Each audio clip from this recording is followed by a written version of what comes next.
Hey all, this is 012 Boku, and I'm coming at you with another review of The Cosby Show, Season 4, as I'm always hiding that number there. So this is it. Well, when we get to my other DVD, since I'm doing it, it's just going to be the complete series, and it doesn't have the seasons, so when I show it, I'll just show it as reference, but it's Season 4, Episode 4, and sorry if you heard the ESPN thing in the background. It's like that thing has a terrible timing for irony. And I guess this is what happens when you like a bunch of sports and a bunch of other things and that darn thing goes off. But season 4, episode 4, Cliff's mistake, or as I always still call him, Heathcliff, because I noticed they call him Cliff, and I'm like, if they wanted to call him Cliff and not Heathcliff, why didn't they just name him Clifford Huxtable? But, I like the name Heathcliff, and that's why I always name Heathcliff, because he could have been named Heath or Heathcliff, and, his name's Cliff, but it's like, hey. But the funny thing is, this one is a Halloween episode of sorts. You have Heathcliff Huxtable wanting to help his family and Rudy, because I guess it's Rudy's Halloween party. And Theo's getting involved. Vanessa doesn't want to get involved, but Theo and Rudy offer Vanessa to be a mummy for her party. She gets to come out of a coffin and grab people, and she's all into it then and wants to do it. There's also a funny moment where Kenny is there too, helping Rudy be a friend, and there's the whole sexist thing with Kenny that she says girls can only be princesses and and witches because they're women, and Rudy takes that as offensive as all the Huxtable women do. And I mean, again, as you can, even for that, women can be more than just princesses and witches because they can do more things. And if you want to be like a male character, as some of them have done in recent years, you can. But hey, it's up to you. And that's just the funny thing how that gets brought up. She's like, I could be Frankenstein. You can't be Frankenstein because Frankenstein's a man. Just again, Kenny and Kenny and Elvin and everybody else learning these things from their family or brothers means very prejudicial and or sexist or racist families. But hey, products of the time and possibly even current time, because we still might have stuff like that today. And so they're getting ready, and Heathcliff is getting ready to go, and, he wants to go down to the novelty store, and, Claire, who's there, mentions, his friend Jeffrey's coming over to bring his daughter Beth, and, they're going to hang out together, do some stuff, and, Beth's gonna be there for the party. She's, I forget what Beth is gonna be. Beth is either, another witch, or she was some type of weird creature. I forget what it is, but she's in an all-black sort of balaclava, maybe even a clown. I forget what she is, but she does this cute little laugh, like that one. And they add a whole mixtape to kids and stuff. But Jeffrey, Cliff's friend Jeffrey's coming over, and he's gonna ask for his new power drill, and Heathcliff's like, well, I'm still using the power drill. And she's like, for none of the projects you finished? He's like, well, I keep trying to do these projects, but when I get a call from the hospital and have to go deliver a baby, I can't always finish them. And she mentions how, the shelves and everything are not built, and he, put things on the shelf, and, he mentions all the other projects, and she's like, well, you need to sort of just focus on them. He's like, well, I'll do that for you, and, I'll go buy a new drill, and I'll find my friends. And so he comes back from the novelty store, tries to get his kids into fake spiders, which, to be fair, the spiders he bought did look pretty. I don't even know if I'd be scared of those. The bat, though, I liked the novelty bat that he bought. That was actually a cool thing. He's making all the weird sounds to the kids, and yeah, you're gonna get your nipple, your nose, and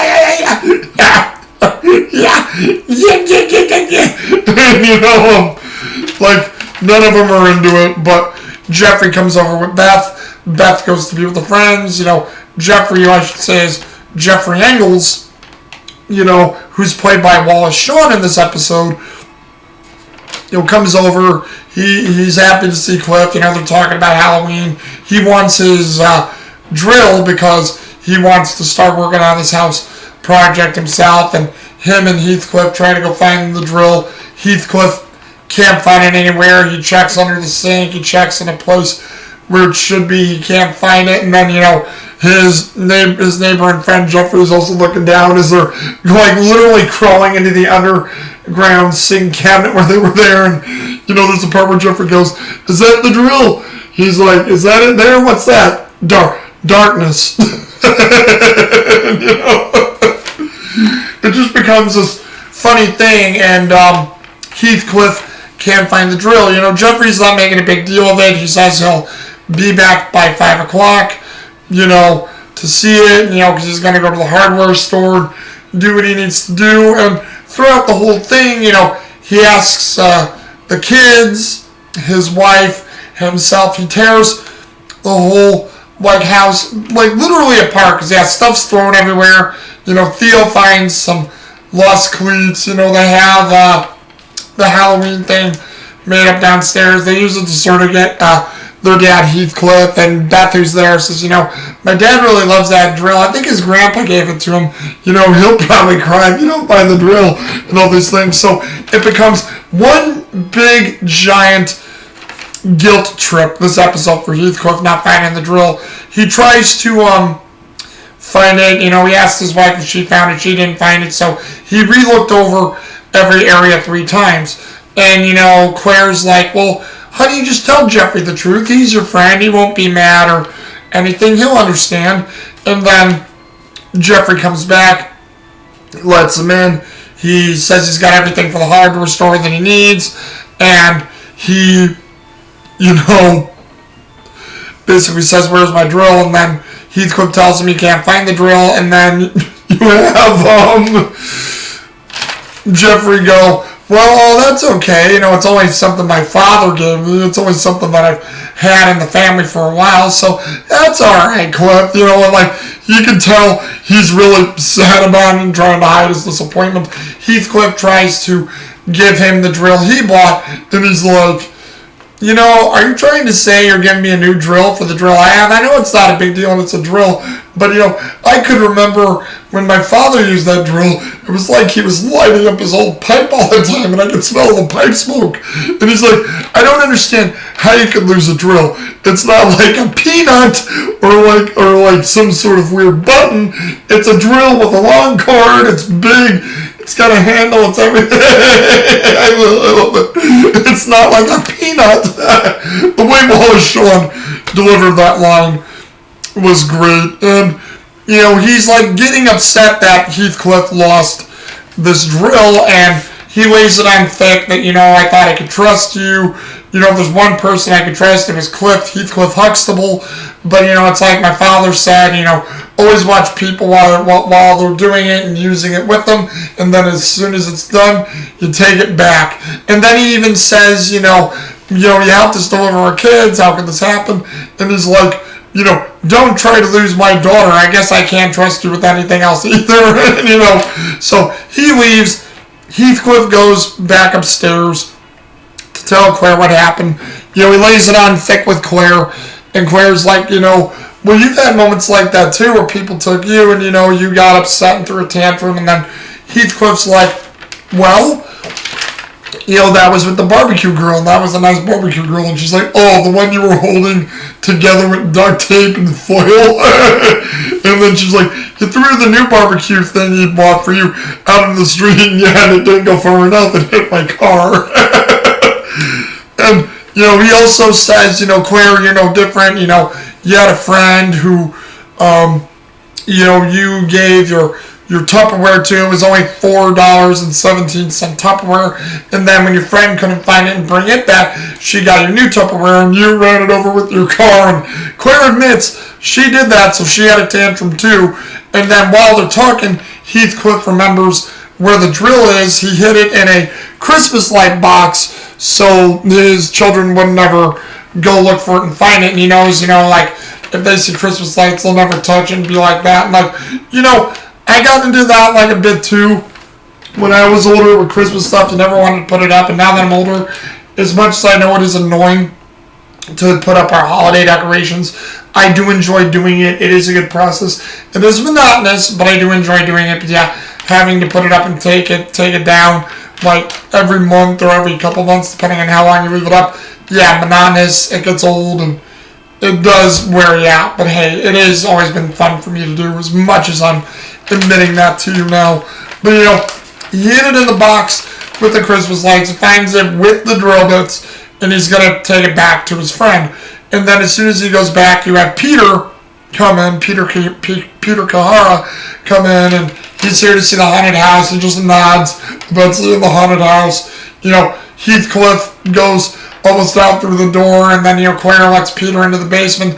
They say quick goodbyes. All of a sudden, you hear the mixtape in the basement that Theo, Vanessa, Beth, Kenny, and Rudy made, and then all of a sudden you see Peter run back up the stairs and straight out the door where Heathcliff just holds the door open and Peter goes out.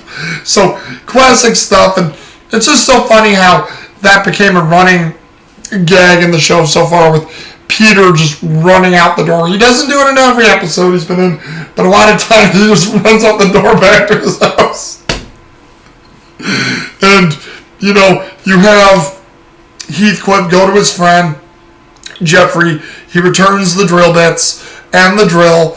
And, you know, Jeffrey's actually happy to see him. And then all of a sudden, you know, my neighbor's like, yeah, you know, I got a thing for you. It's the umbrella I borrowed a year ago, which, you know, you gave me to borrow, and it's one of your best umbrellas. And he's like, oh, how about that? And, you know, there was a part where Claire said, you know, when you get old, you forget things, and we just become forgetful and don't know what we do, and sometimes you throw tantrums and things and stuff like that, and we never know why.